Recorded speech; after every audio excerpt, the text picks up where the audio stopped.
Lorenzo Moretti came home early with white roses in one hand and a wedding date in his pocket.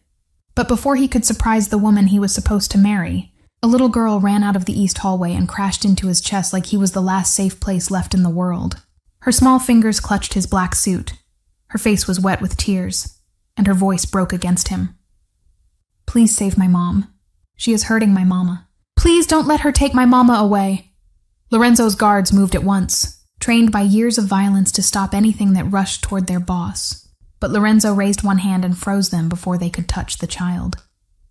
He looked down and recognized her instantly. Lena Bellini, Sophia's daughter, the quiet little girl who sometimes sat near the servant hallway with crayons whenever school closed early and her mother had no one else to watch her. Lorenzo had seen her before, never more than a passing glance, never enough to know the shape of her fear. But now that fear was pressed against his chest, shaking in his arms. "Lena?" he asked, lowering himself to her level. His voice, usually sharp enough to cut stone, came out soft. "What happened? Where is your mother?" Lena looked back toward Valentina's private suite, her lips trembling. "The pretty lady. She said if Mama talks, I will disappear." Something inside Lorenzo went cold. Not angry yet. Cold. The kind of cold that came before decisions no one could reverse. He gently took the child's hands from his jacket and looked at Marco, his most trusted guard. "Keep her behind you." Lena panicked and grabbed him again. "No, please. Don't leave my mama there." Lorenzo looked into her frightened eyes. "Lena," Lorenzo said, as if making a promise with her name, "I am going to bring your mother out. No one will take her away from you." She stared at him, searching his face with the desperate seriousness only children have when they are deciding whether an adult is safe. Then she nodded once and allowed Marco to guide her back. Lorenzo handed the white roses to no one. He simply let them fall on the marble floor. The wedding date envelope remained inside his coat like a joke written by fate. 10 minutes earlier, he had imagined Valentina's smile. He had imagined her surprise when he told her the wedding planner had chosen 3 dates, and tonight, he wanted her to pick one.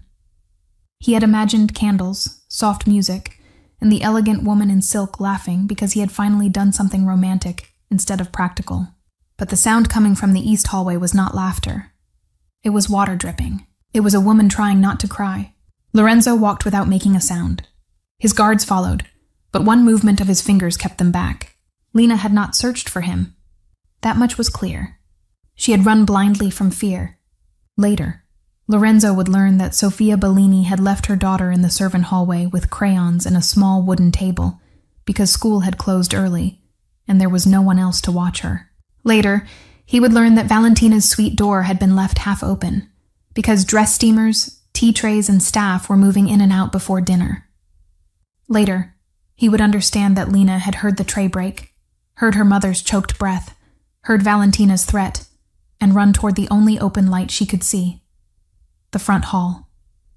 She had not known Lorenzo was entering at that exact moment. She had only run from a monster and collided with a man the city called one. Lorenzo reached Valentina's suite and stopped outside the half-open door. He did not enter, not yet. Men like him did not survive by reacting to the first thing they saw. They survived by listening to what people said when they thought no one powerful could hear them.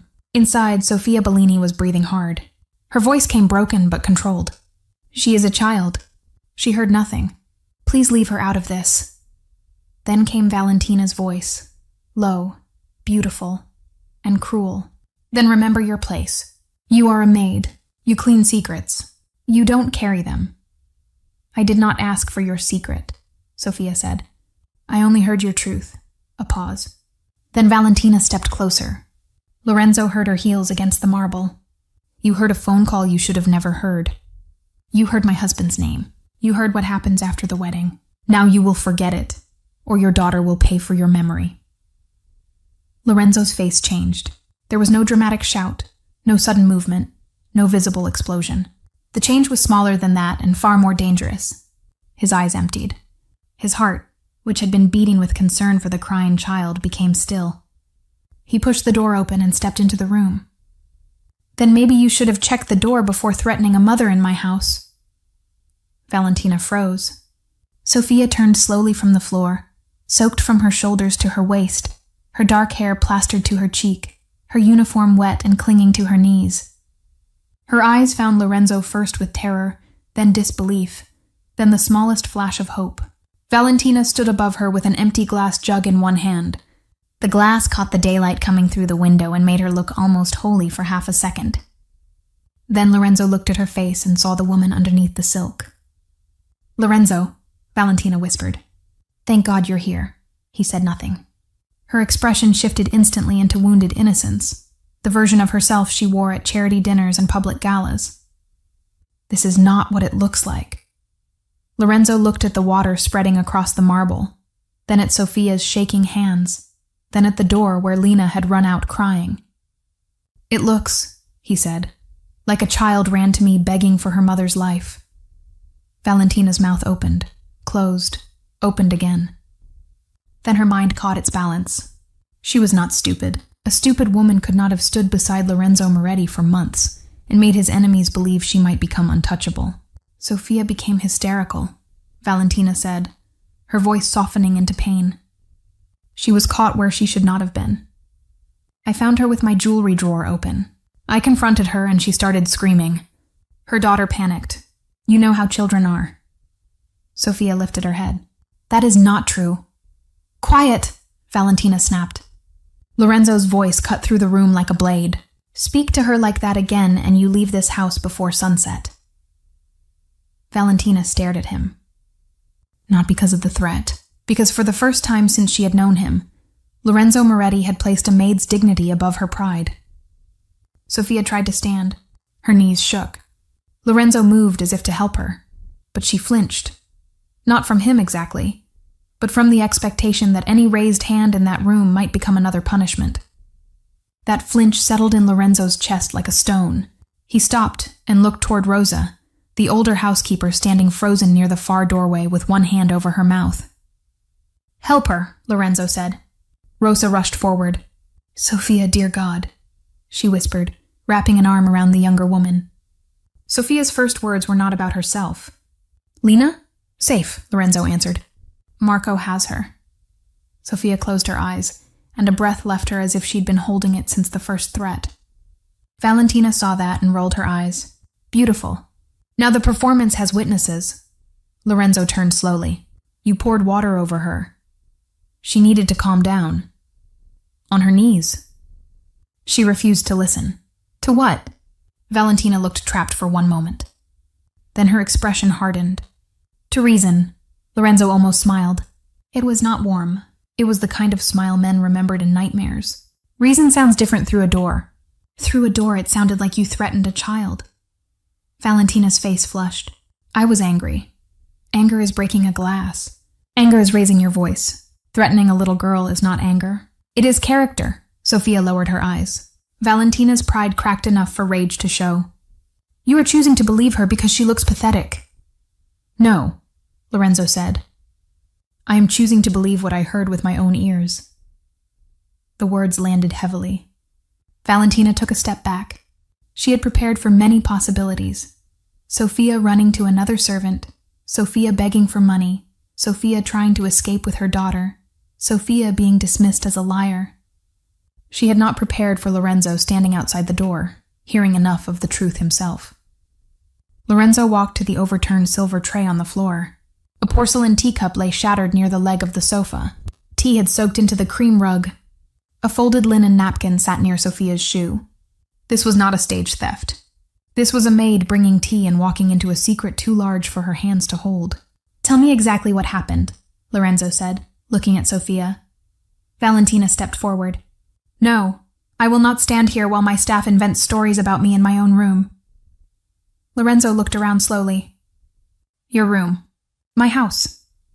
Valentina shut her mouth. Sophia swallowed. Her voice was quiet, but it did not shake as badly now. Miss Ricci asked for tea before dinner and wanted her dress steamed again. Rosa was in the kitchen, so I brought the tray. The door was not fully closed because the steamer was still outside. I was not trying to listen. She was on the phone, on speaker. I think her hands were full with the dress. I heard a man's voice, then I heard her say his name. "Whose name?"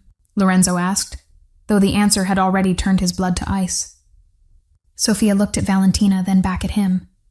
Damien Voss! Marco's face changed at the doorway. Rosa made the sign of the cross. Damien Voss was not just a name in Lorenzo's world. He was a wound that had learned to walk like a man. Continue, Lorenzo said. Sophia took a breath. She told him not to call the house again. She said after the wedding she would have your trust. She said she would know which doors opened from inside, which guards rotated, and which night you would be alone. She said he should wait until she became your wife.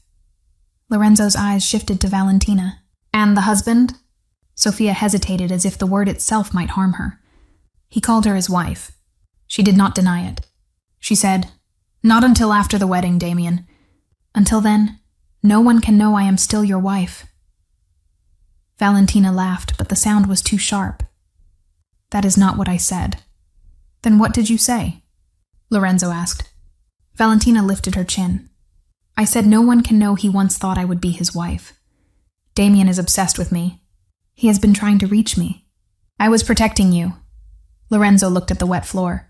"By threatening Lena?" "I panicked because Sophia misunderstood a dangerous conversation." Sophia looked at her, stunned. "You told me my daughter would disappear." "Because you were hysterical. I needed you to stop shouting." "I wasn't shouting," Sophia said. "I was asking you not to hurt her." Valentina took a step toward Sophia, forgetting Lorenzo for 1 second. "Because you brought her into this house like a shield. A maid's child running through my halls, touching my things, listening at doors." Sophia's face changed. Fear remained, but now anger rose beside it. "My daughter was in the servant hallway because her school closed early, and I had no one else. She was coloring at the back table. She heard me drop the tray and came because she thought I was hurt. And then ran outside to make a scene. She ran because you said she would disappear." Valentina's lips pressed into a hard line. Children hear words they do not understand. Lorenzo's voice was quiet. She understood enough. He turned toward Marco. "Bring Lena close enough for Sophia to see her. Not inside until I say." Sophia's eyes filled with gratitude she tried to hide. "Thank you, sir." "Do not thank me for doing what should have been done before she had to run." Marco returned with Lena a moment later. The little girl stood outside the room, half behind the guard, her eyes searching until they found Sophia. "Mama!" Sophia moved toward her, but Valentina took a sudden step and Lena recoiled. Lorenzo saw the recoil. So did everyone else. Sophia's face broke. "Lena, baby, I'm here." Lorenzo nodded, and the child rushed to Sophia, wrapping both arms around her waist. Sophia sank to her knees, wet uniform and all, and held Lena so tightly it looked like she was holding her own heartbeat. "I'm sorry," Lena sobbed. "I tried to find help." Sophia kissed her hair again and again. "You did right. You did so right. She said she would take you. No one can take me from you." Lena looked at Lorenzo over her mother's shoulder. He promised. Sophia looked at Lorenzo too. Something passed between them. Not romance, not yet. Something cleaner. Trust born in a terrible moment. Lorenzo nodded once. "I promised." Valentina watched the exchange with open irritation. "This is exactly what I mean. Look at this display. Tears, trembling, gratitude. She knows how to make you feel powerful." Lorenzo looked at her with disgust he did not bother to hide. "If that is what you see when a child holds her mother, then I almost made a worse mistake than I knew." Valentina's face hardened. "You think she cares about you? She would have sold what she heard to the highest bidder if I had not caught her." Sophia lifted her head. "No, no?"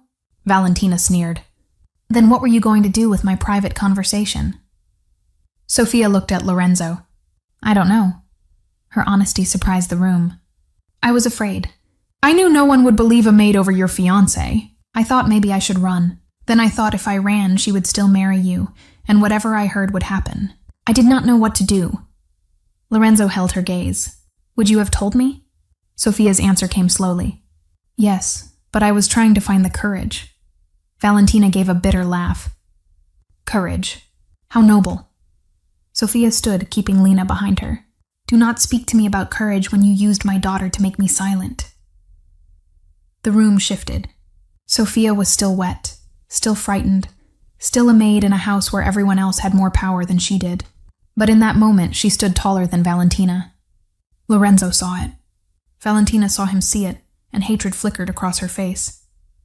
"You are nothing," Valentina whispered. "You clean floors." Sophia's voice stayed low. "And today I cleaned enough lies to see the dirt under yours." Rosa inhaled sharply. Marco looked at the floor to hide the smallest hint of approval. Lorenzo did not hide his. Valentina's eyes filled with humiliation. She turned back to him. "You are going to let her insult me? You poured water on her in front of her child. Because she crossed a line." "No," Lorenzo said. She heard one. For the first time, Valentina seemed to understand that charm would not repair this. She lowered her voice and stepped closer to him, trying a different weapon. Intimacy. "Lorenzo, please, think. You know me. You know the woman I have been to you. The dinners, the charity nights, the quiet mornings, the way I stood beside you when everyone else feared your name. Do not let one frightened servant tear apart what we built." Lorenzo looked at her hand as she reached for his sleeve. He did not allow her to touch him. "What did we build?" he asked. Valentina stopped. "A future. A future with how many husbands?" Her eyes flashed. "That is cruel." "No. Cruel is threatening a child." She flinched. He continued. "Cruel is letting me bring flowers to a trap." Her voice dropped. "You do not know Damien." "I know enough." "No. You know the war version. You know the monster men mentioned in back rooms. I know the man who owns people even after they run." Lorenzo's eyes narrowed. There it was again. Not just guilt. Fear. Valentina noticed his attention and immediately regretted giving him truth. He stepped closer. "How long?" "Lorenzo, how long have you been his wife?" Sophia's breath caught. Valentina looked at the child, at the guards, at Rosa, at Sophia. Pride struggled against panic. Finally, she looked back at Lorenzo. "It is not what you think." "That was not my question."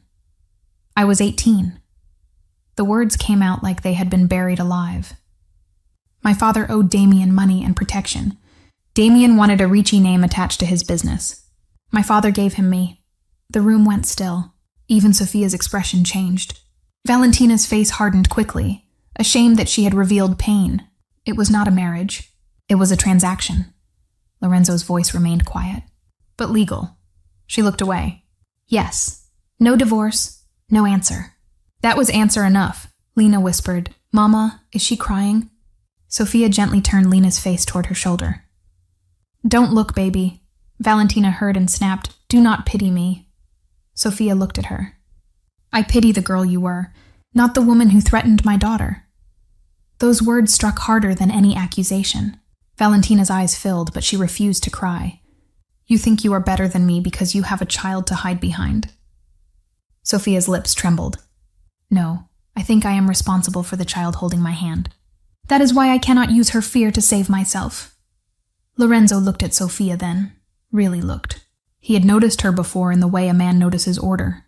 The tea delivered on time, the flowers placed correctly, his study cleaned without disturbing a single paper. He knew she was quiet. He knew she kept her daughter close on days school ended early. He knew Valentina disliked her, but Valentina disliked many things that did not shine. He had never asked why. Sophia always left the best piece of bread from staff dinner wrapped in a napkin for Lena. He had never asked why Lena waited at the servant entrance with crayons and never touched anything expensive. He had never asked because powerful men often mistake quiet people for simple ones. Today, the quiet woman had shown more courage than the woman he had intended to marry. Valentina saw the change in his eyes and grew desperate. "Damien came back," she said quickly. 6 months ago. He found me.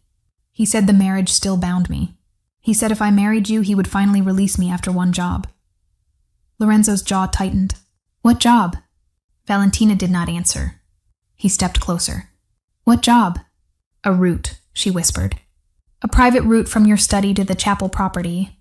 He wanted the security schedule for the week after the wedding. He said he did not need to kill you, only take you long enough to make your men kneel." Marco's face darkened. Rosa crossed herself. Sophia pulled Lena closer. Lorenzo did not move. His silence was worse than rage. "And you agreed," he said. "I survived," Valentina said. "You planned." I was trapped. So you chose to trap me. You don't understand what it is to be powerless. Lorenzo looked at Sophia's soaked dress. I am beginning to. Valentina recoiled as if he had slapped her. Do not compare me to her. I wasn't, Lorenzo said. She had less power than anyone in this room, and still chose not to betray someone to save herself. Sophia looked down, overwhelmed by the weight of his words. Valentina's mouth twisted. She had nothing to lose. Sophia's head lifted. I had her. She placed one hand on Lena's head. That is everything. The line settled in the room with painful simplicity. Lorenzo felt it in a place he did not often allow anything to reach. He had come home believing his future was inside a wedding envelope. But the future had run into his arms crying. Not his child, not his blood, not his responsibility by law. Yet the moment Lena said, "Please save my mom," his house had become accountable. Valentina's betrayal had endangered his life. Her threat had revealed her soul. Lorenzo turned to Marco. Call Enzo, quietly. I want confirmation on Damien Voss. Recent movement, shell accounts, Ricci transfers, marriage records, everything. No one outside this wing hears why. Marco nodded and stepped away. Valentina's eyes widened. You are investigating me? Lorenzo looked at her. I am correcting the mistake of trusting you. Lorenzo, please. Do not. His voice was low, but it stopped her cold. Do not use my name like you did not just offer it to my enemy. Sophia whispered, Sir, may I take Lena away from here? Lorenzo looked at her. There was something unbearable about the request. She was asking permission to remove her child from a room where no child should ever have been afraid. Yes, he said. Rosa will take you both to the blue guest room. Not the servant quarters. The guest room. Sophia looked confused. Sir, I can go downstairs. You can go where my guards can protect you. Valentina laughed through tears. Now she gets a guest room. Lorenzo did not look at her. She gets safety. Rosa moved toward Sophia and Lena. Lena hesitated, still watching Lorenzo. Will you come? She asked. The question was small, but it filled the room. Lorenzo crouched again. Soon. Promise? I promised once already. I do not break promises to children. Lena nodded solemnly. Then she let Rosa lead her and Sophia away. Sophia paused at the doorway. I am sorry, she said. Lorenzo frowned. For what? For hearing what I was not meant to hear. Lorenzo looked at her soaked uniform, at the red marks on her wrist where someone had grabbed too hard, at the dignity she still tried to keep folded around herself like a torn coat. No, he said. I am sorry it took a child running into my arms for me to hear what was happening in my own house. Sophia's eyes shone, but she said nothing. Then she left with Lena. When the door closed behind them, the room felt larger and emptier. Valentina stood near the window, the afternoon light cutting across her face. Without the audience, without the child, without Sophia's quiet strength, she looked exhausted. But Lorenzo no longer trusted exhaustion. A snake could be tired and still venomous. Start talking, he said. Valentina wiped one tear with the back of her hand. You always were cruel when you became quiet. And you always performed better when people were watching. She looked at him sharply. I did care for you. Do not insult me with half-truths. I did, she insisted. Not at first. At first, yes, I needed protection. I needed your name. I needed a way out from under Damien. But you were not what I expected. What did you expect? A monster! Lorenzo's eyes hardened. And I found a lonely man pretending not to be one. The words landed somewhere uncomfortable. Valentina saw it and stepped closer. That is why I stayed. That is why this became harder. Harder to betray me? Yes. The honesty was ugly, but it was honesty. Lorenzo stared at her. Do you want credit for struggling before selling me? Her face crumpled. You don't know what he threatened. Tell me. My father. My brother. Me. He said he would send pieces of my past to every paper in Italy. He said he would tell you I belonged to him before you ever touched my hand. He said men like you do not forgive another man's claim. Lorenzo's eyes narrowed. You thought I would punish you for being forced into marriage at 18? Valentina looked away. I thought you would see me as damaged. So instead you chose to become dangerous. I chose to survive. By threatening Sophia's daughter. Silence. Valentina closed her eyes.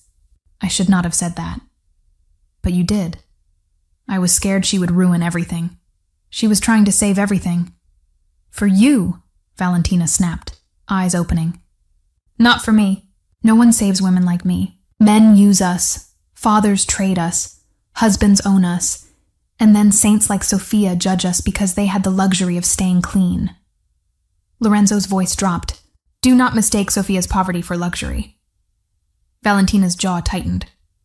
Before she could answer, Marco returned to the doorway. His face told Lorenzo enough before he spoke. Boss, say it. Marco glanced at Valentina, then back at Lorenzo.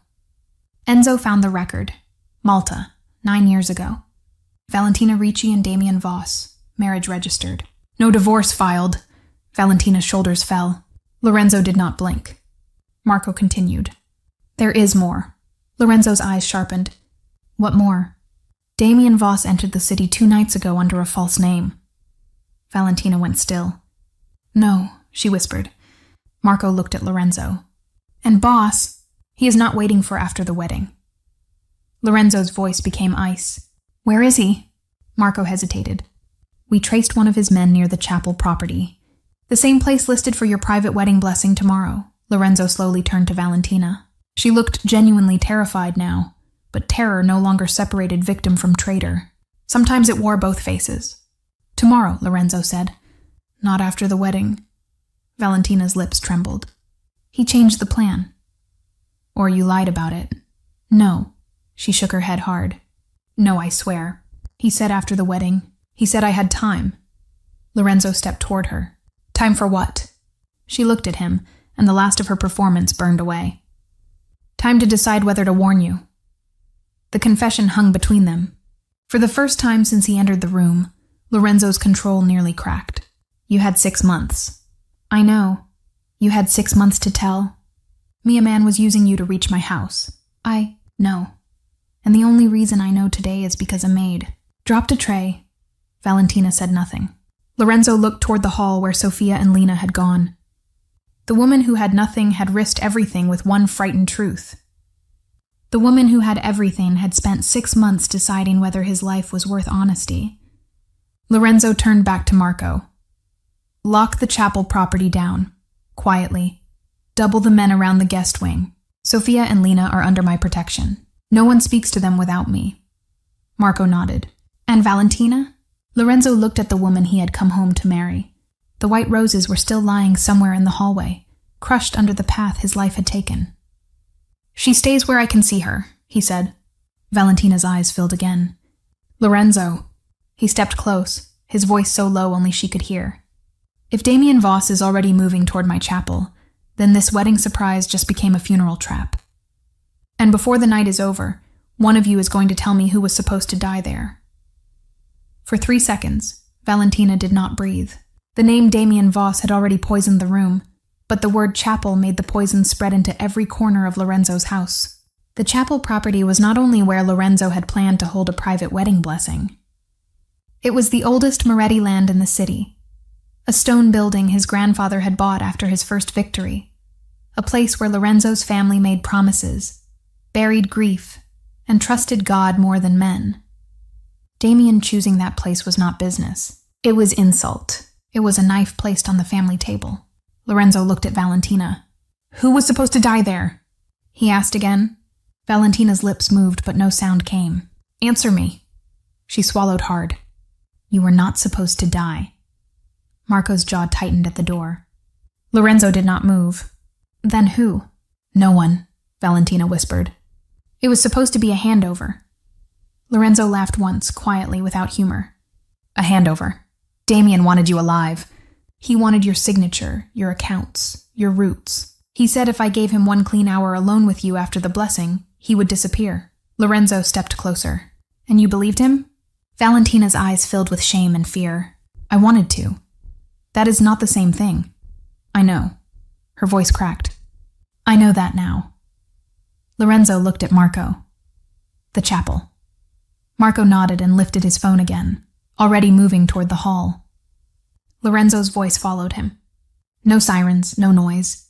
Quiet Nat, I want every road watched, every delivery stopped, every man identified before he knows we see him. Done, Marco said. Valentina wrapped her arms around herself. If Damien knows you found out, he'll run. Lorenzo looked back at her. Then we will not let him know. Her eyes widened. What does that mean? It means the blessing still appears to happen. Valentina stared at him as if he had lost his mind. You cannot be serious. I am always serious when someone brings war to my home. Lorenzo, if you walk into that chapel, I am not walking into his trap. His voice was calm. He is walking into mine. Valentina shook her head. You don't understand him. He will know. He always knows when fear changes. Then stop being afraid. She gave a broken laugh. That is easy for you to say. No, Lorenzo said. It is easy for Sophia's daughter to say when she runs for help. It is easy for a child to choose courage because no one has taught her how expensive it is yet. You and I are adults. We do not get to hide behind fear after using it on someone weaker. Valentina flinched. The truth had become a physical thing in the room. Lorenzo turned away from her and walked toward the hallway. Keep her here, he told Marco's second guard. If she moves, breathes wrong, or tries to send one message, you tell me before you tell God. The guard nodded. Valentina whispered his name, but Lorenzo did not turn around. Lorenzo. He stopped at the doorway. I did care for you. He did not look back.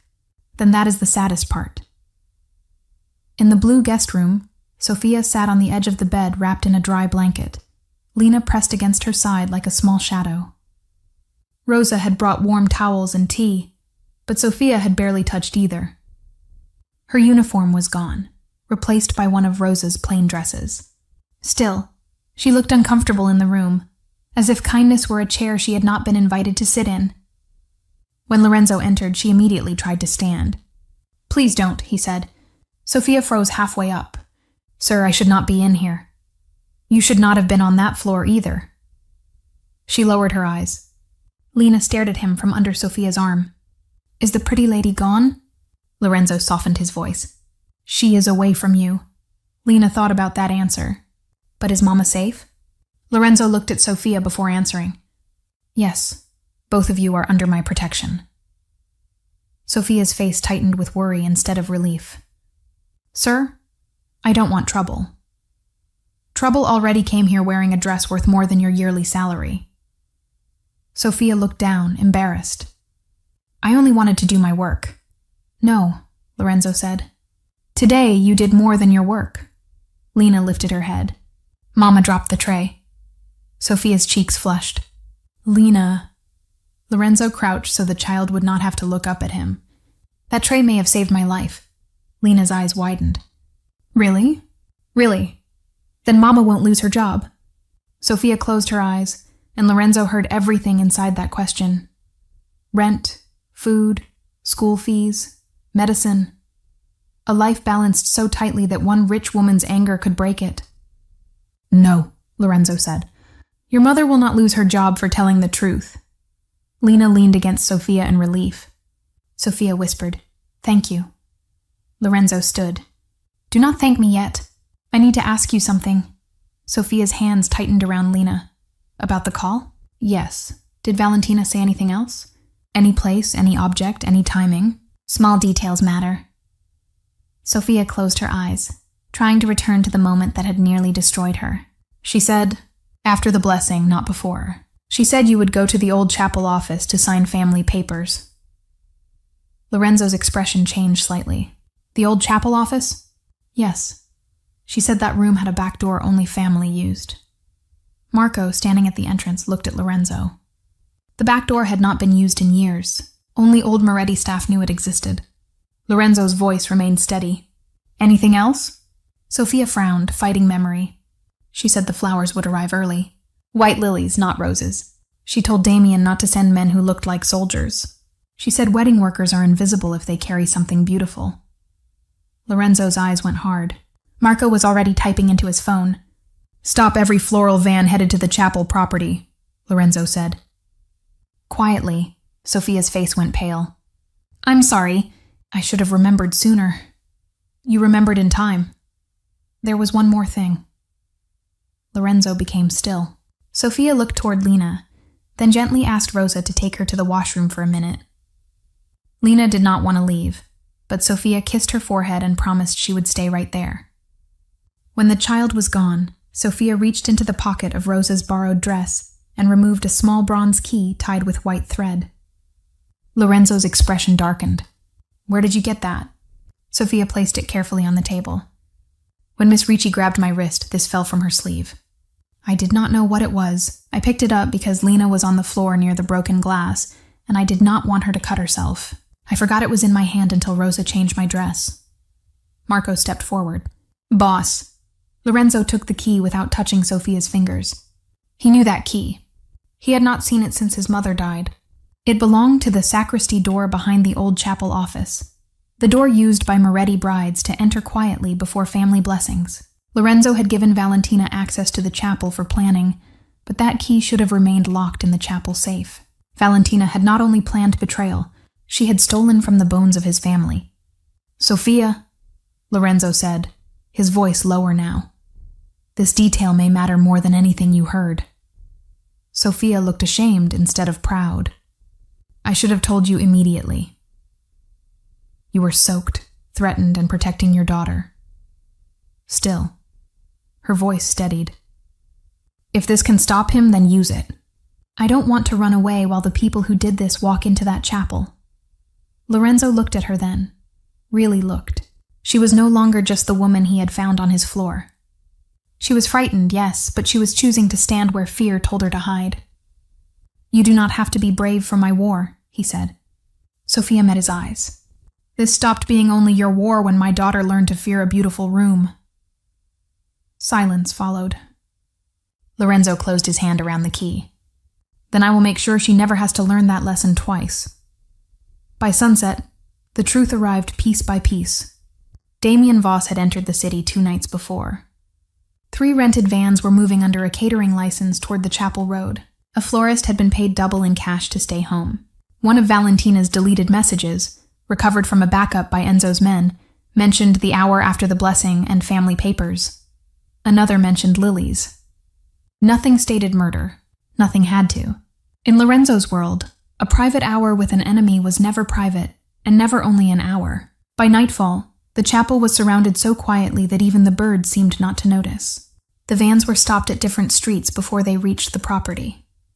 Men carrying white lilies stepped out and found themselves facing Moretti guns instead of wedding staff. No bullets were fired.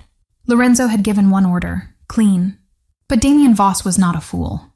He had entered earlier than expected. Not through the front road and not through the delivery path.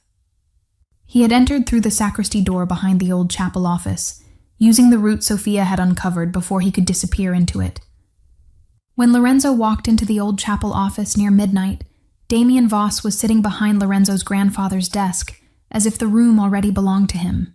He was thinner than the old photographs, older around the eyes, but arrogance had kept him young in the ugliest way. On the desk lay a bottle of wine, 2 glasses, and a folder of transfer papers. The insult was almost elegant. Lorenzo Moretti, Damien said. I expected you tomorrow. Lorenzo entered with Marco at his side. I came early. Damien's smile sharpened. You always did ruin ceremonies. Lorenzo glanced around the chapel office. The saints on the walls looked down in painted silence. His mother had once stood in that room before her wedding blessing, holding the same bronze key Sophia had placed in his palm. The thought did not make him sad. It made him surgical. You thought I would sign while drugged, beaten, or grieving? Lorenzo asked. Damien shrugged. People sign for many reasons. Pain is only one of them. And Valentina. Damien leaned back. Still beautiful. Still nervous. Still useful. Lorenzo's jaw tightened. Your wife. By law. Not by loyalty. Damien laughed. Loyalty? You speak like a priest standing in a butcher shop. He tapped the folder. She was born into a family that sells daughters and calls it strategy. I did not create her. I simply kept the receipt. Lorenzo took 1 step forward, but Marco shifted beside him, a silent reminder. Damien noticed and smiled wider. Careful. The maid may have made you sentimental, Lorenzo's eyes did not change. Do not mention her. Ah. Damien's smile turned knowing. So that is what happened. Valentina threatened the wrong servant. She threatened a child. Valentina always was dramatic when scared. Lorenzo studied him. You were never going to free her. Damien's expression flickered with amusement. Free her? Lorenzo, I was going to bury her after the papers. A woman who betrays one husband will betray another. You of all men should know that. There it was, the final cruelty Valentina had not allowed herself to see. She had sold Lorenzo for a freedom that had never existed. Damien had used her fear as easily as Valentina had used Sophia's. Lorenzo looked at the papers on the desk. You came for my roots. Your roots, your port access, your southern accounts, and the pleasure of watching your men realize their king could be taken in a chapel. You chose the wrong chapel. Damien smiled. And you chose the wrong bride. Lorenzo's face became still. Yes, he said, but I listened to the right woman. Damien's smile faded for the first time. His fingers moved under the desk, quick and practiced, but Marco was quicker. The room erupted in movement, but not chaos. Lorenzo's men had waited in the walls, in the hall, at the family door, and beside the sacristy passage Sophia's key had revealed. Damien's second man dropped from behind the cabinet with a blade in his sleeve, but Enzo caught him before he took 2 steps. The wine bottle shattered. The papers scattered across the floor. Damien Voss was forced to his knees on the same stone where Moretti men had once prayed for sons who never came home. Lorenzo stood over him, but there was no satisfaction in his face. Only finality. You wanted 1 clean hour, Lorenzo said. You have 1 minute. Who inside the Ricci family helped you? Damien looked up, breathing hard, still trying to smile. Wouldn't you like to know? Lorenzo glanced at Marco. Marco placed a phone on the desk and played a voice message taken from one of Damien's men, Valentina's father, begging Damien to wait until after the wedding. Damien's smile died completely. Lorenzo leaned down. I already know. I wanted to see if fear made you honest. Damien said nothing.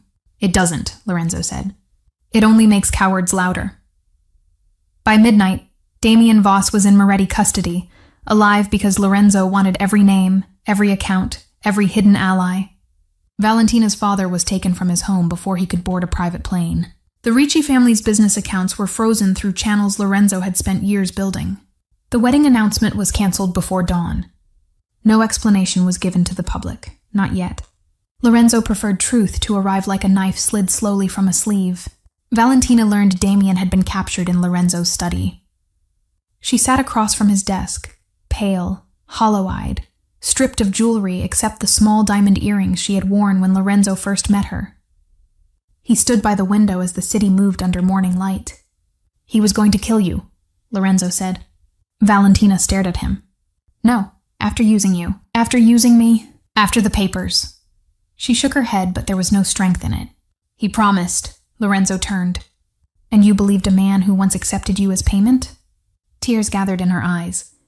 I needed to believe something. So did I. That silenced her. He walked to the desk and placed the wedding date envelope between them. It was still sealed. I came home with this. Valentina looked at it and broke.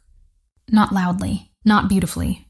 She simply folded forward as if the shape of her life had finally become too heavy. I did not want to become this, she whispered. Lorenzo did not soften. But you did. I was afraid. Sophia was afraid. Valentina closed her eyes. Do not say her name.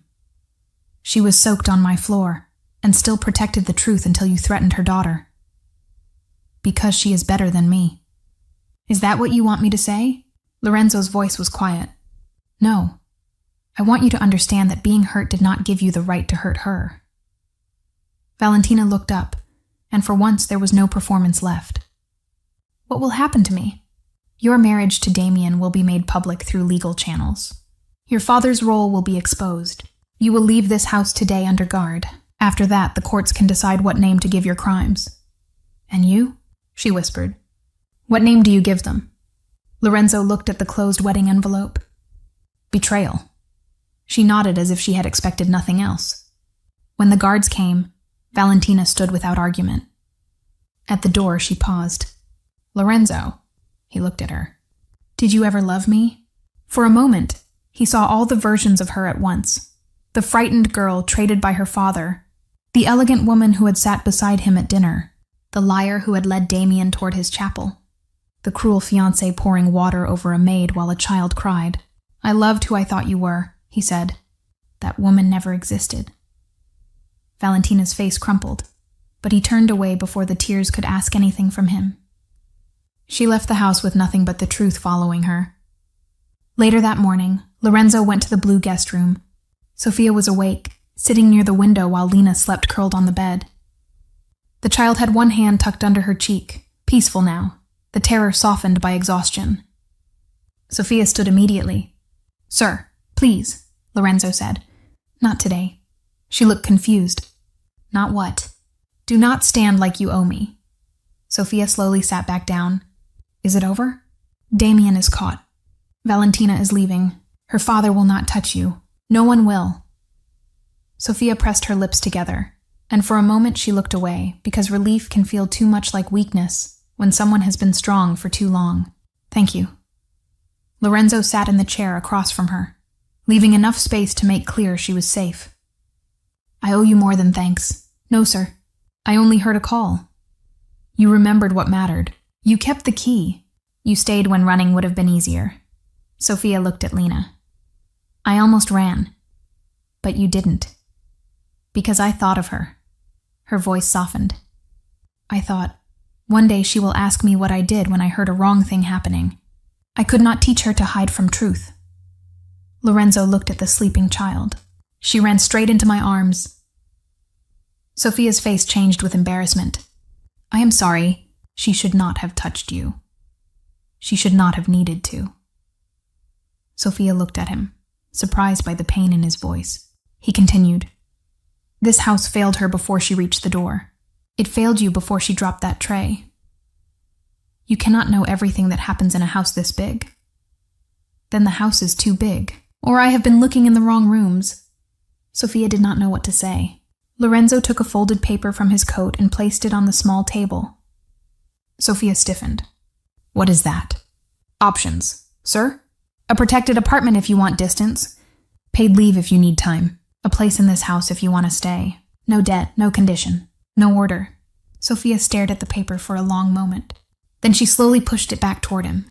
Lorenzo's eyes narrowed, not in anger but in surprise. "Sophia!" She looked at Lena, then back at him. "Your house may be safe, sir, but it is not normal." Lorenzo did not answer. Sophia's voice trembled, but she kept it steady. "Lena learned too many words yesterday. Guards, threat, disappear, Damien Voss. She is 6 years old. She should be drawing houses with gardens, not learning which hallway leads to help." Lorenzo's face tightened. "I can put guards around any apartment you choose." "That is not what I mean." Sophia folded her hands together to stop them from shaking. "I am grateful. I will always be grateful. But I cannot let my daughter grow up thinking safety means men with guns outside every door." "Then tell me what safety means," Lorenzo said quietly. Sophia looked at him, and for the first time she did not lower her eyes. "A door I can close without asking permission. A table where my daughter can laugh without checking who is listening. A life where protection does not feel like ownership." The word struck him harder than accusation. Lorenzo Moretti had heard men beg, lie, curse, and offer their souls to him, but he had rarely heard someone refuse him with dignity. He looked at the paper between them. Then he picked it up and folded it once. "If you leave," he said, "you will still be protected." Sophia's eyes filled. "Sir, not as ownership," he said. "As a promise." Sophia swallowed. "And if I do not want guards at my door?" "Then you will have distance without a cage. Marco will arrange safety you do not have to see." She gave a small, sad smile. "You make it sound easy." "It is not." Lorenzo looked at Lena sleeping beside her. "But I gave her my word before I understood what it would cost me." Sophia looked at him then, really looked. Maybe that was the first moment something changed between them. Not love, not yet, but a dangerous kind of respect, the kind that begins when a powerful man could take and chooses not to. 2 days later, Sophia and Lena left the Moretti mansion through the same front hall where the white roses had fallen. Rosa cried quietly while holding Lena's little suitcase. Marco stood near the door, expression unreadable. Lorenzo stood at the foot of the staircase, hands at his sides, not touching Sophia, not stopping her, not turning her goodbye into another command. Lena looked back at him. Will Mama still be safe? Lorenzo crouched at the distance Sophia had allowed. Yes, even if we don't live here? Especially then. Lena thought about that, then nodded with solemn trust. Sophia's throat tightened. She wanted to thank him, but gratitude felt too small and too dangerous. So she only said, "Goodbye, sir." Lorenzo's jaw moved once. "Goodbye, Sophia." He watched them leave, and for the first time in years, the mansion felt too large because someone had walked out of it with the right to go. For 3 weeks, Sophia tried to build a quiet life. The apartment Lorenzo arranged through a neutral charity was small, clean, and far enough from the Moretti house that Lena could walk to school without passing armed gates. Sophia found temporary work at a bakery near the corner. She rose before dawn, packed Lena's lunch, and told herself that quiet was enough. For a while it almost was. Lena began drawing again. Houses, flowers, a garden with a fountain she claimed she did not miss. Sometimes a tall man appeared near the door of the house, but Sophia never asked who he was. She was afraid of the answer, and more afraid that she already knew it. Then the rumors began. They arrived first as whispers outside the bakery, then as a woman pulling her purse closer when Sophia passed. Then as a mother at Lena's school gate lowering her voice too late. "That's the maid," someone said. "The one who tried to frame Valentina Ricci. I heard she was caught stealing jewelry. I heard she used her child." Sophia kept walking. She had survived worse than whispers. But that afternoon, Lena came home quiet. Too quiet. She placed her crayons on the table and did not open them. Sophia knelt in front of her. "Baby, what happened?" Lena looked at her with eyes too old for her face. "Mama, what does thief mean?" Sophia's heart broke so suddenly she almost reached for the wall. "Who said that word to you?" Lena looked down. "A girl's mama said I should not bring my crayons near her bag because my mama likes pretty things that are not hers." The room blurred. Sophia pulled Lena into her arms, but her daughter did not cry. That made it worse. "Mama," Lena whispered, "you didn't steal anything, right?" Sophia closed her eyes. The truth had saved a mafia boss, exposed a wife, stopped a trap, and brought down a monster. But here, in a small apartment with a child holding crayons, the truth still had to defend itself against gossip. "No, baby," Sophia whispered. "I did not steal anything." Lena nodded, but her fingers clutched Sophia's sleeve the way they had clutched Lorenzo's suit that day. That night, Lorenzo came to know before Sophia called. She did not call at all. Marco brought the report into his study and placed it on the desk without a word. Lorenzo read every line. Ricci allies had begun leaking stories to sympathetic society pages and school circles. Sophia Bellini, unstable maid, caught near jewelry drawer, used child to manipulate Moretti household, Valentina Ricci framed by servant lies. Lorenzo's hand closed around the paper until it bent. "By sunrise," he said, his voice low enough to make the lamps feel cold. "I want every Ricci name buried." Marco nodded once and reached for his phone. "No," the voice came from the doorway. Lorenzo turned. Sophia stood there in her bakery uniform, flour still at one cuff, exhaustion under her eyes, dignity wrapped around her like armor she had made from bruises.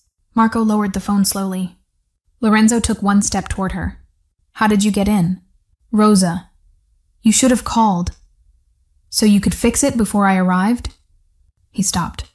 Sophia looked at the paper in his hand. "If you silence them for me, they will say I had no truth, only Moretti fear." Lorenzo's eyes darkened. "They called you a thief." "I know. They brought Lena into it." Her mouth trembled, but she held herself still. "I know." "Then let me end it." "No." The word was soft, but it stood between them like a wall. "I will not hide behind your power. This is not pride, Sophia. This is protection." "No," she said.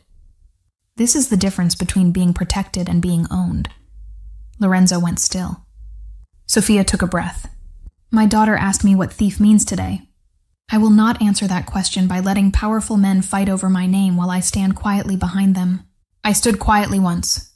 It nearly cost you your life. The room fell silent. Marco looked away. Lorenzo stared at her for a long moment, and something in his face changed. Not anger, not surrender. Understanding. What do you want? He asked. Sophia looked surprised, as if she had prepared for resistance but not respect. A room where they have to ask me questions to my face. Lorenzo's mouth tightened. You want a public inquiry? I want them to say their lies while I am standing. There. They will try to humiliate you. They already are. They will bring lawyers. Then let them bring lawyers. Lorenzo studied her. And if I speak? You won't. The answer came too quickly, and Sophia's cheeks flushed, but she did not take it back. Not unless I ask you to. Marco's eyes shifted to Lorenzo, waiting for the explosion that never came. Lorenzo slowly placed the crumpled report on the desk. All right, Sophia blinked. All right. You want your name cleared by truth, not fear. Then we do it your way. Her breath caught. Lorenzo stepped closer, but stopped before he entered her space. But Sophia, understand me. If they touch Lena again, if one person speaks to your child before speaking to you, I will not wait for permission. Sophia held his gaze. Fair. The smallest shadow of a smile crossed his face. You negotiate like you were born in this house. No, she said. I negotiate like a mother who has nothing left to lose. The inquiry was held 2 days later in the Moretti Mansion's front hall. The same hall where Lena had run crying into Lorenzo's chest. The same marble floor where the white roses had fallen. Lorenzo chose that place on purpose. If lies were going to be spoken, they would be spoken where the truth had first arrived. The room was filled with people who had once looked through Sophia without seeing her. Ricci lawyers, charity board members, senior staff, 2 legal witnesses, Rosa, Marco, Enzo, and several society figures who had been very comfortable whispering when Sophia was not present. Valentina's father arrived in a dark suit with grief painted on his face like expensive perfume. He looked at Sophia once, then dismissed her as if she were furniture. Lorenzo stood near the staircase, silent, hands folded in front of him. His silence frightened the room more than shouting would have. Sophia stood alone in the center, wearing her plain navy dress. No jewels, no borrowed elegance. Lena waited with Rosa near the back, clutching her crayons in both hands. Sophia had not wanted her there, but Lena had begged. If they say bad things about you, she had whispered, I want to hear you say the true things. That was why Sophia stood there now with her heart beating against her ribs and her daughter watching. The Ricci lawyer began smoothly. Miss Bellini, is it true you were found inside Miss Ricci's private suite near her jewelry drawer? Lorenzo's fingers twitched once, but he did not speak. Sophia felt his restraint from across the room. It gave her strength because it was not control. It was trust. Yes, Sophia said. A murmur moved through the hall. The lawyer smiled faintly. So you admit you were near her valuables? I was near her drawer, because I was on my knees after she poured water over me. The murmur died. Sophia continued, her voice shaking only at the edges. I did not steal her jewels. I heard her truth, and that was the only thing in that room valuable enough to make her afraid. Rosa began to cry silently. The lawyer's smile thinned. Miss Bellini, are you aware that accusing a woman of Miss Ricci's status requires evidence? Sophia looked at him. Being poor does not make my memory less legal. Someone in the room drew a sharp breath. Lorenzo's eyes did not leave her face. The lawyer stiffened. Did you or did you not use your child to create sympathy from Mr. Moretti? Sophia turned, slowly enough that the whole room followed her gaze to Lena. Lena stood very still. Too still. Sophia's voice softened, but it carried. My daughter did not run for sympathy. She ran because a beautiful woman in a beautiful room taught her that power could make mothers disappear. Lena's eyes filled. Sophia looked back at the lawyer. If you want to call a 6-year-old child a strategy, do it while looking at her. The lawyer looked down first. That was the first victory. Then Valentina entered. No one had expected her. Her father turned sharply. Valentina. She walked slowly, paler than Sophia had ever seen her, dressed in black, her beauty still present, but no longer useful. 2 guards remained near the doorway behind her. The room shifted. The Ricci lawyer moved toward her, desperate for control. "Miss Ricci, please confirm for their record that Miss Bellini fabricated the accusation after being caught in your room." Valentina looked at Sophia. For one long second, hatred flickered there. Then exhaustion. Then something more painful than either. Recognition. Her eyes moved to Lena, who was standing with crayons clutched to her chest like a shield. Valentina's mouth trembled. Her father stepped closer. "Tell them the maid lied." Valentina turned to him.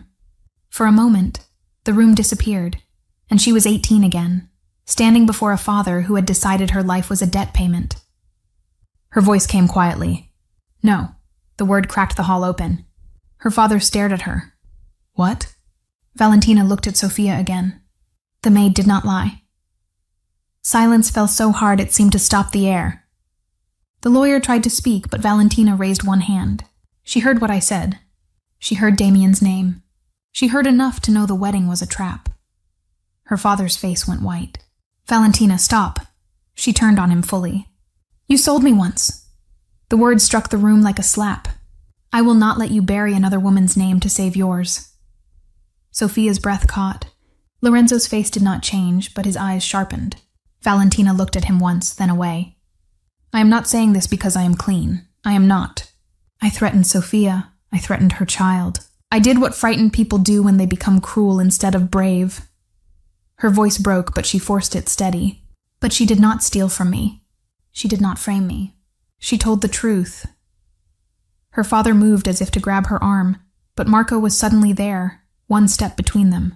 Valentina's father stopped. Lorenzo finally spoke, and his voice carried the weight of a door closing forever. "The record is complete." The Ricci lawyer lowered his papers. No one whispered now.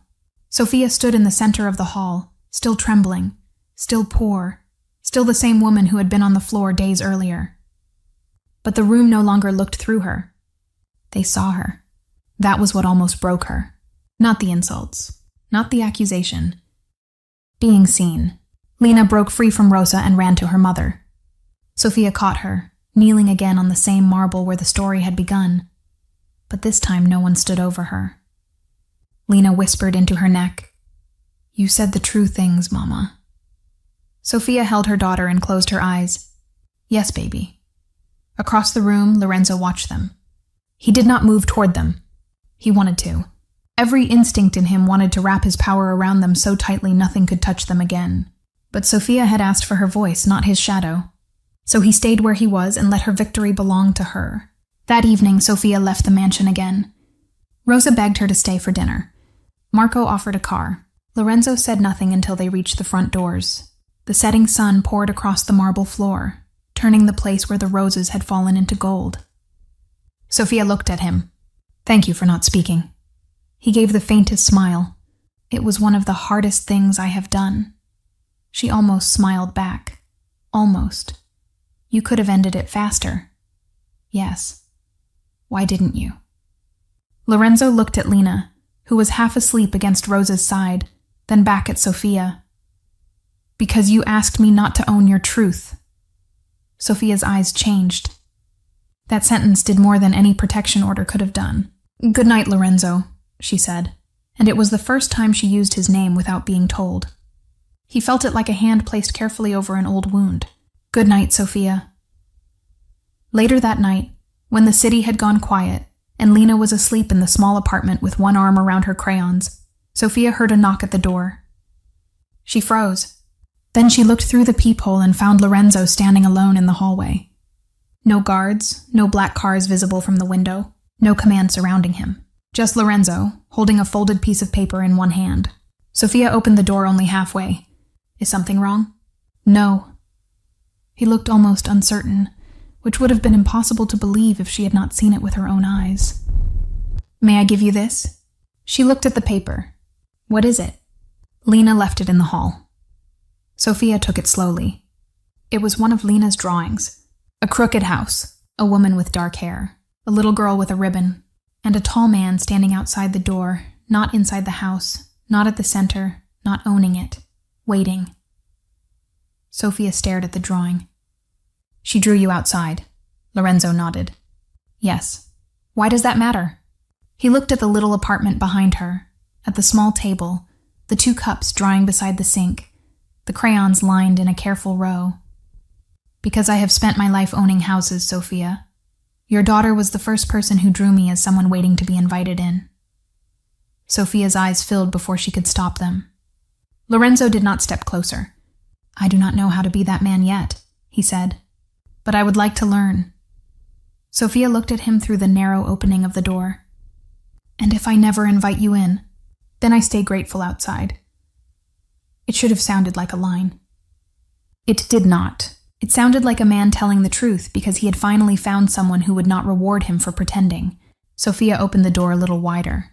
Not fully, not yet, but wider. Would you like tea? Lorenzo looked at the small apartment, then at her. Only if you want to make it. Sophia almost laughed. I asked, didn't I? Something softened in his face. Then yes. He stepped inside like a man entering a church. Careful not because the room was expensive, but because it was not his. That was the night Sophia began to love him. Not because he saved her. Not because he had power. Not because he could destroy anyone who touched her name. She began to love him because he had stood in a hallway outside her door and admitted he did not belong until she said he did. After that, Lorenzo did not visit often. He did not want Lena's neighbors counting his car. He did not want Sophia's quiet life swallowed by his name. Sometimes he came on Sunday afternoons with groceries he pretended were from Rosa. Sophia always pretended to believe him badly enough that Lena laughed. Sometimes he sat at the small table while Lena showed him drawings and asked why all his suits looked like sad penguins. Sometimes Sophia caught him washing his own cup in the sink, awkwardly, as if he were learning an ancient skill. You have people for that, she said once. Lorenzo looked at the soap on his hands. I have had people for too many things. Sophia said nothing, but she smiled while turning away. Lena saw it. Of course she saw it. Children see what adults think they hide. She saw her mother's shoulders relax when Lorenzo remembered to knock twice and wait. She saw Lorenzo leave before dinner if Sophia looked tired. She saw him bring no gifts for Sophia except small practical things. A better lock for the door. A book Lena had mentioned. A packet of rose seeds because Lena wanted to grow not scary flowers. Most of all, Lena saw that her mother smiled with him in a way that did not ask permission from fear. 1 month after the public inquiry, Lorenzo asked Sophia to come to the mansion.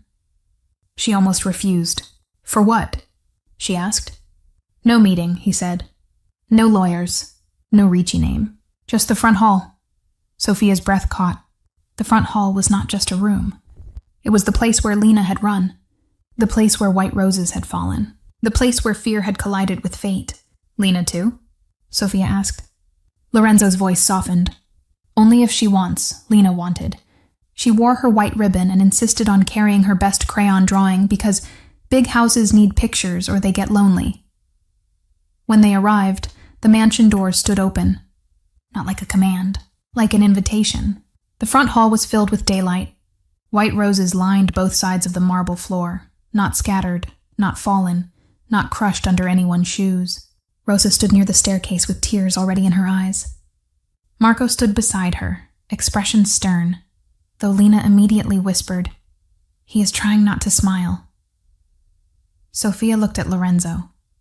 He stood in the center of the hall, exactly where Lena had crashed into him weeks before. No crowd, no audience, no performance, just the people who had witnessed the beginning. Sophia's voice trembled. What is this?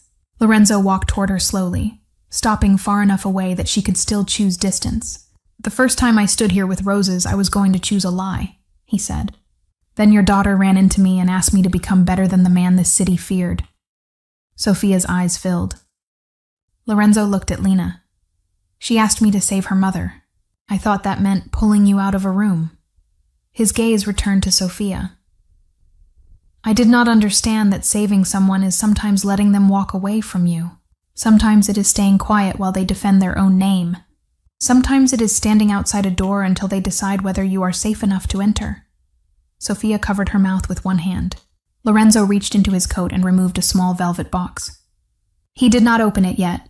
Sofia Bellini, I will not ask you to live under my protection. I am asking you to build a life with me where protection is not control, and love is not debt. Her tears spilled over. Lorenzo lowered himself to one knee on the marble floor, the same floor where Sofia had once knelt soaked and humiliated, the same floor where Lena had clung to him in terror. This time, no one was above anyone in cruelty. This time, he knelt by choice. I cannot promise you a life without danger, he said. I will not insult you with a pretty lie, but I promise that your voice will never have to break before I hear it. I promise that Lena will never be used as a price for your silence. I promise that every door I ask you to enter will still open if you choose to leave. He opened the box. Inside was his mother's ring, simple, old, and bright in the daylight. And if you say no, Lorenzo said, his voice quieter now, your name stays clean. Your apartment stays safe. Your daughter stays protected. My promise does not depend on your answer. Sofia broke. Not because of the ring, not because of the roses, because for the first time in her life, safety was not being offered as a bargain. Lorenzo was not asking her to trade gratitude for love. He was giving her freedom before asking for forever. Lorenzo, she whispered. I'm still scared. Then be scared, he said gently. But do not let fear answer for you. Sofia looked at Lena. The little girl had been quiet, watching with shining eyes, trying to understand why grown-up happiness looked so much like crying. Then Lena stepped closer and took her mother's hand in both of hers. Her voice was small, sweet, and completely certain. Mama, please say yes. He makes you smile. Sofia looked at her daughter. There was no calculation in Lena's face. No thought of money, power, mansions, guards, or names. Just the pure, simple truth only a child would dare to say in a room full of history. He makes you smile. Sofia looked back at Lorenzo. She saw the feared man the city whispered about. She saw the Mafia Boss who could have buried her enemies before breakfast. But she also saw the man who had stayed silent when she asked, waited outside her door, washed his own cup badly, and learned that love was not the same thing as possession. Her lips trembled into a smile. Yes, she whispered. Lorenzo's eyes changed. The whole hall seemed to breathe. Sofia stepped closer. Yes, Lorenzo, I will marry you, Lena gasped, then shouted, She said yes! Rosa burst into tears. Marco turned away, but not before Lena pointed at him and said, I saw that. For the first time, Marco did not deny the smile. Lorenzo slid the ring onto Sofia's finger, then lifted her hand and pressed his lips to it. The kiss was not possession. It was a vow. Lena threw herself between them, wrapping one arm around her mother and one around Lorenzo as far as she could reach. For 1 second, Lorenzo froze, as if happiness had touched him without warning. Then his arms closed around both of them. The front hall that had once held fallen roses and a child's terror now held a family beginning in the same place fear had tried to win. 6 weeks later, the wedding began not at the chapel altar, but at the front doors of the Moretti mansion. That was Sofia's choice. She did not want to appear suddenly in silk at the end of an aisle as if the past had been erased. She wanted to walk through the place where everything had started, and let every step answer what had once tried to shame her. The doors opened to daylight. Sofia stood in a simple white dress, Lena beside her carrying the rings with the seriousness of a princess carrying a crown. The white roses that had once fallen uselessly from Lorenzo's hand now lined the hall in full bloom. Staff stood not hidden against walls, but openly among the guests. Rosa held a handkerchief to her mouth. Marco stood near Lorenzo, pretending this was only security and not the happiest duty he had ever accepted. Sofia looked at the marble floor and remembered water, fear, broken porcelain, Valentina's voice, Lena's cry. Then she lifted her head. Lorenzo waited at the center of the hall before they would continue to the chapel, not at the altar yet, not above her. There, in the place where he had first failed to see everything happening in his house, and where he had decided never to be blind again. When Sofia reached him, he held out his hand. She placed hers in it without shaking. Lorenzo looked at the guests, then at the staff, then at Sofia. You entered this house once as someone people looked through, he said, his voice carrying through the hall. Today, every door opens because you are here. Sofia's eyes filled, but she smiled. Lena leaned toward her and whispered, "Don't forget to smile, Mama." Sophia laughed, and the sound moved through the mansion like sunlight finally reaching a locked room. Then they walked together to the chapel. No hidden knives waited behind flowers. No stolen keys. No enemy in the old office. The chapel that Damien had tried to turn into a trap became the place where the promise was completed. Lorenzo did not promise Sophia a palace. He promised her a home where her no would be respected as deeply as her yes. Sophia did not promise to be fearless. She promised never again to make herself small for people who needed her silence. And when Lorenzo placed the ring on her finger before God, before his men, before the staff, before Rosa, before Marco, and before Lena, the old chapel stopped being the place where betrayal had waited. It became the place where truth became family. Months later, the mansion no longer felt like a museum of power, but Sophia had not changed it by accepting a title or sitting behind a manager's desk. She had changed it because Lorenzo had learned to ask different questions. Who waits in the servant hallway? Who is afraid to speak? Which door is only open for the powerful? Which children are being taught to disappear quietly? He changed those things because Sophia had once refused to live inside his protection, unless his protection became something better than control. Lena still kept her small apartment drawing in Lorenzo's study. The one with the tall man outside the door. Lorenzo had framed it, though Lena insisted the house was crooked and embarrassing. "It is accurate," Lorenzo told her. "The house?" she asked. "No," he said, the man waiting outside. Sometimes in the evening, Sophia found him looking at it. She would stand beside him without speaking. One night she asked, "Do you ever regret letting me leave?" Lorenzo looked at the drawing, then at her ring, then at the woman who had taught him that love could not be taken like territory. "Every day," he said. Sophia's face changed. He took her hand. "And every day I am grateful I did, because if I had kept you, I would have only protected you. By letting you choose, I learned how to love you." Outside, Lena shouted for them to come see the butterfly sitting on the fountain. Sophia smiled before she even answered. Lorenzo saw it, and in that smile he understood the full weight of the child's words in the front hall. He had made her smile, but she had done more than that for him. She had made his house honest.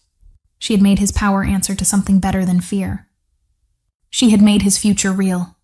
Lorenzo Moretti had arrived home unannounced to surprise his fiancée, but what he saw changed everything. The woman in silk had carried betrayal behind her beauty. The maid on the floor had carried courage inside her silence. And the little girl who begged him to save her mother had not only saved Sophia that day, she had saved Lorenzo from giving his life to the wrong woman and led him toward the right one.